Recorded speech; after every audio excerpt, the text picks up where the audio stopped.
Chapter 25, Hendon Hall. Second part. Now Hendon is back at home with the prince, but it's a different house now, different home. Hendon's brother, Hugh Hendon, says that Miles Hendon is a dead man. Therefore, Hendon has lost his identity in his own house. Now Hugh Hendon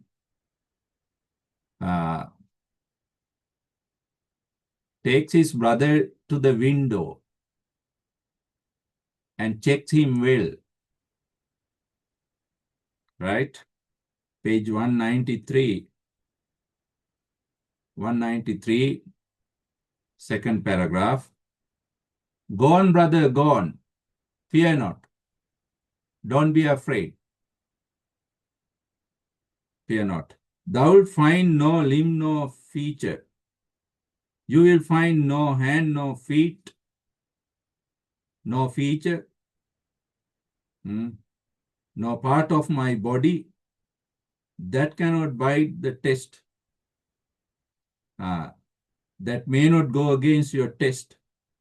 Scan me, check well. Scan means check well, see well to thy content until you are satisfied. My dear old Hugh, I am indeed thy old Miles. I am your brother, old brother, the same old Miles. Your lost brother, thy lost brother. Is it not so? It's a great day. Very great day. It was a great day. Give me thy hand. Give me your hand. Now, you can see this picture. Hugh Hendon and Miles Hendon, the two brothers. They are in a conflict of identifying each other. I am like die of joy, very joy. Hendon still believes that his brother will recognize him, identify him. But this Hugh is not such a brother. Oh God. Oh God of his mercy. God of his mercy, give me strength to bear this grievous disappointment. Hugh Hendon says, this is a grievous, very sorrowful disappointment. Oh God, give me power to bear up this, hold this terrible disappointment. Miles amazed. Amazed means surprised. Hendon is surprised about this brother's behavior. Could not speak for a moment, then he found his tongue and cried out. He shouted finally. Found his tongue means he opened his mouth and shouted. What disappointment? What is your disappointment? Am I not thy brother? Am I not your brother? Then he found, he shook his head. No. Hugh Hendon rejects Miles Hendon's identity. No. I pray heaven it may prove so, and that the other eyes may find the resemblances, likeness that are hid from mine. Now Hugh Hendon says, I can't see you as my brother, and I pray to God to help other people to see you as my brother. Fear me. I am afraid The letter spoke too truly. The letter. You can also highlight that. Actually, this is a false letter. Hendon never sent home a letter. He never wrote a letter to his father. This is some fraudulent action of this Hugh. Hugh wrote the letter and posted it. Hugh wrote the letter and posted it. What is the message of the letter? One that came from overseas. Miles Hendon questions, what letter? One that came from overseas? Some 6 or 7 years ago, some 6 or 7 years ago, a letter came from another country. Overseas means another country. This letter said, my brother died in battle, in the war. That letter said, Miles Hendon died or was killed in the war. Then he says, it was a lie, not a truth. It was a lie. Call thy father. Call father. Sir Richard. Call thy father. He will know me. He will identify me.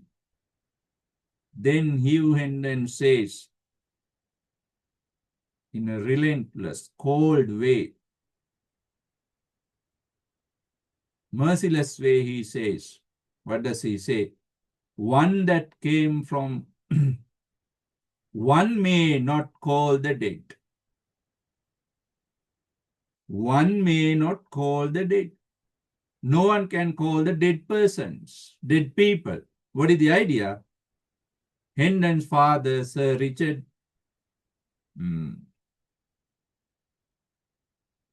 Sir Richard was a dead man long time ago. Dead? Miles' voice was subdued and his lips trembled.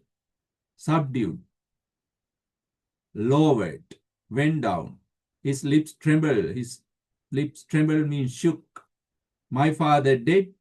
Oh, this is heavy news. This serious news. Half my new joy is withered now. Half of my joy is withered, wilted, or gone now. Prithee, please, let me see my brother Arthur. Call Arthur. He will know me. He will know me. He will identify me. He will know me and console me. He will identify me and make me happy. Then Hugh says, he also is dead. That brother is also gone, not living. Now what is happening here? Hendon is becoming a nobody, no one in his own house. There is no father, there is no brother, they are all dead. Then there is only one person. Who is it? Who is the other person Hendon may call upon? God be merciful to me, a stricken man. Gone, both gone. Both are dead. Both are dead. Right? Worthy taken. Good people died. Worthless spared. Bad people lived. He refers to Hugh Hendon. Oh, crave your mercy. Do not say Lady Edith. Don't say Lady Edith even is also dead. Is dead? No, she lives. The last person Hendon has to resort to, to find out, confirm his identity is Lady Edith. But what happens? Then, God be praised, my joy is whole again. My happiness is complete again. Speed thee, brother, quick, brother, let her come to me. Let Edith come to me, and she say, I am not myself. She will identify me. But she will not. No, she will do it. I were a fool to doubt. I am not a fool to doubt her. Bring her. Bring the old servants. They will know me. All are gone. All servants are gone. Only 5. There are only 5 servants at home. Peter, Halsey, David, Bernard, Margaret. All others are dead. Now Hendon's problem becomes deeper and deeper. There are no people who will identify him, who may identify him. So saying, Hugh left the room. Miles stood musing a while, then began to walk the floor, muttering. Hugh Hendon goes away. Now Hendon and the prince are themselves in the hall. The 5 arch villains have survived. The 5 bad servants have lived. The 22 leal and honest. 22 good servants, honest servants are gone. This is an odd thing, very wonderful thing. Now Hendon understands many things have happened since his leaving from the house. He continued walking back and forth, muttering to himself, speaking to himself. He had forgotten the king entirely.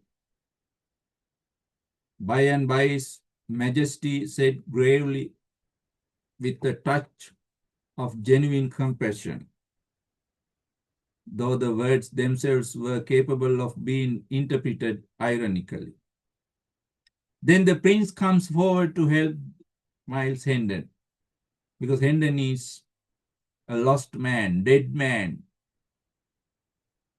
Mind not thy mischance. Don't care about your misfortune, good man. There are other people in the world. There are many other people in the world. Their identity is denied. Now Prince refers to himself. He says, think of me. I also have lost my identity. Now, you have also lost your identity. We are in the same boat. Both of us have lost our identities. No one knows us. What to do? Right. Then, my king, Hendon says, coloring slightly changing. Do not thou condemn me. Don't laugh at me. Wait. Thou shalt see, you can see. I am no impostor. Impostor means liar. I am not a liar. She will say, she means Edith. Edith will say so. Edith will say so. She will say. She will not reject me. She will say.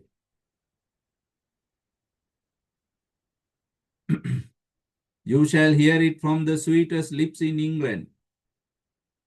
I an impostor? No. Why? I know this old hall. I know this house. Hall here means house. These pictures, they are my ancestors, my forefathers. Ancestors means. And all these things that are about us. As a child knows his own nursery. I know these things, these pictures, and everything. I have been familiar with thee, like a child. Here was I born and bred, my Lord. This is my birthplace, my Lord. I speak the truth. I would not deceive thee. No, I am not cheating you, my Lord. Should none else believe. I pray thee, do not thou doubt me. Even if others do not believe me, please, you should not disbelieve me, doubt me, right? Then Prince says, I do not doubt thee. No, no, no, I do not suspect you. I believe what you say with a childlike simplicity and faith. Then this man, Hendon, says, I thank thee out of my heart. Hendon with fervency. Fervency means some passion or some eagerness, which showed that he was touched. The king added with the same gently simplicity, dost thou doubt me? Do you suspect me? Don't you believe that I am a prince? But Hendon does not give a direct answer because he does not believe. A guilty confusion seized upon Hendon. Hendon is guilty, full of guiltiness. He cannot say he does not believe him to be a prince. He remained silent. And he was grateful that the door opened to admit Hugh. At that moment, Hugh comes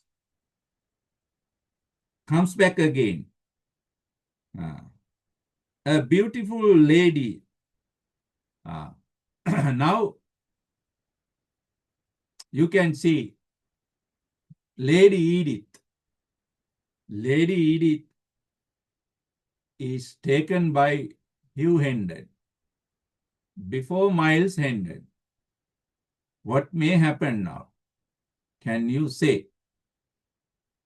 Can you say what may happen here? Now, let's read that part. A beautiful lady, richly clothed, followed Hugh. After her came several liveried servants. The lady walked slowly with her head bowed and her eyes fixed upon the floor. The face was unspeakably sad. The writer says, Edith has very sad face, not happy face. She is not in happy mood. Then Hendon comes forward. Oh, my Edith, my darling. Oh, my Edith, my darling. His former lover. But what happens? Edith is no more Miles Hendon's darling. Edith is Hugh Hendon's darling now. Hugh Hendon has married Edith. You see, this brother is very wicked, vile, covetous, merciless.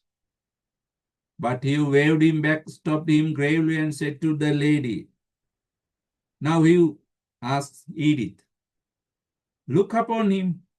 Look at this man. Do you know him?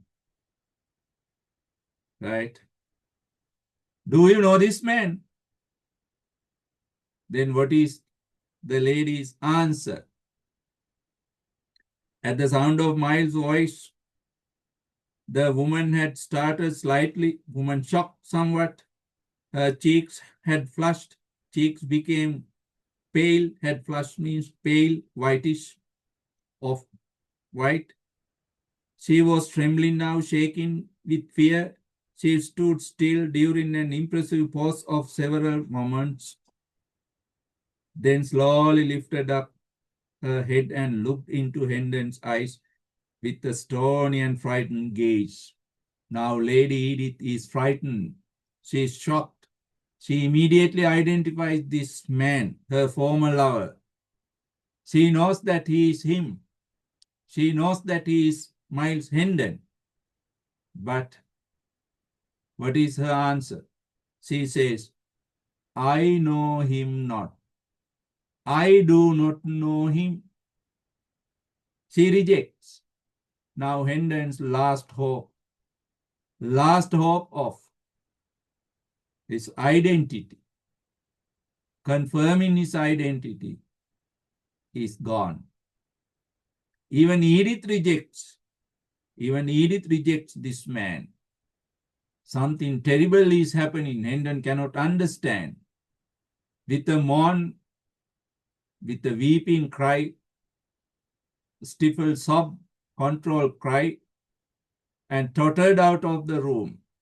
She ran out of the room. Right? Then Hugh Hendon says, you have observed him. Right? Do you know him? Now he refers to the servants.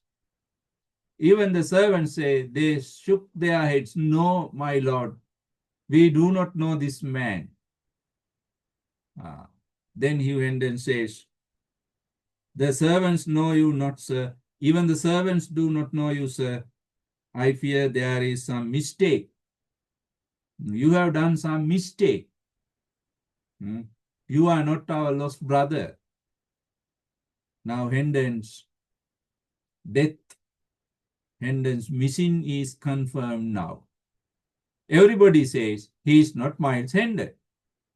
You have seen that my wife knew you not. You saw how my wife rejected you. My wife? Thy wife? Your wife? Hendon is furious. He attacks his brother like this. He attacks his brother. Why? Now Hendon comes to know Hugh has taken his lover. Thy wife? In an instant, Hugh was pinned to the wall, fixed to the wall with an iron grip, hard stranglehold, hard hold about his throat. Oh, thou fox-hearted slave, you are fox-hearted. You are very cunning slave, fox-hearted slave. I see it all. I understand everything now. Thou writ the letter thyself. You wrote the letter yourself. My stolen brother, my stolen bride, sorry. You have stolen my woman, my girl. Bride means girl. That is the fruit of that letter. You wrote the letter to steal my bride. Now I understand. There, now get thee gone, go away. He chases away his brother. I shame mine honorable soldiership. I never disrespect my soldier's name by killing. Say, slain means slain of a pitiful mannequin. By killing a little man, useless man. I will never dishonor my good soldier's name. Hugh red-faced. Hugh's red-faced. He is very angry. Almost suffocated. He cannot even breathe. Suffocated means you can't breathe. He reeled to the nearest chair and commanded the servants to seize and bind the murdered stranger. Now he orders his servants to catch and bind this killing stranger. But the servants are afraid of Miles Hendon. He is armed, the servant says. He has a weapon, Sir Hugh. We are weaponless. We have no weapons. Armed, weapons, what of it? You so many, there are so many of you. Upon him, catch him. I say I order. But servants never get closer to this man. Hendon says, you know me of all, you know, I am all Miles Hendon. I have not changed. Come on and it like you. If you like, you can come and catch me. Hendon is ready to fight. Servants are frightened, they back off. This reminder did not startle the servants much, they still held back. Then Miles Hendon says, then go, you poultry cowards. Hugh Hendon says, poultry cowards, poultry servants, you coward people, arm yourself, bring your weapons, guard the doors, protect the doors, while I send one to fetch the watch, while I bring other soldiers. Don't let this man escape. He turned at the threshold, main gate threshold means, said to Miles, you will find it to your advantage. It is good for you not to offend, not to do any wrong thing with useless endeavors, useless efforts to escape. Don't try to escape, he says. Then Hendon says, escape? No, I'll never escape. Spare thyself discomforts. Don't be unhappy, don't be frightened. No, I will never escape. This is my house. And that's all. Trouble thee. For Miles Hendon is the master of Hendon Hall. I am the master of this house and all his belongings. He will remain. I will remain here. I will stay here. Doubt it not. Don't disbelieve or don't suspect. Doubt it not. Now, in this way, the chapter ends with some clash between two brothers about Miles Hendon's identity. We feel sorry for Miles Hendon because he returns home to meet his family members after 7 years. What happens? When he returns home, many of the beloved members are gone. Even Lady Edith has changed. Hendon is nobody. Hendon is not a living man in his own house. What a pathetic, miserable situation for him to enjoy. Right? That ends this chapter.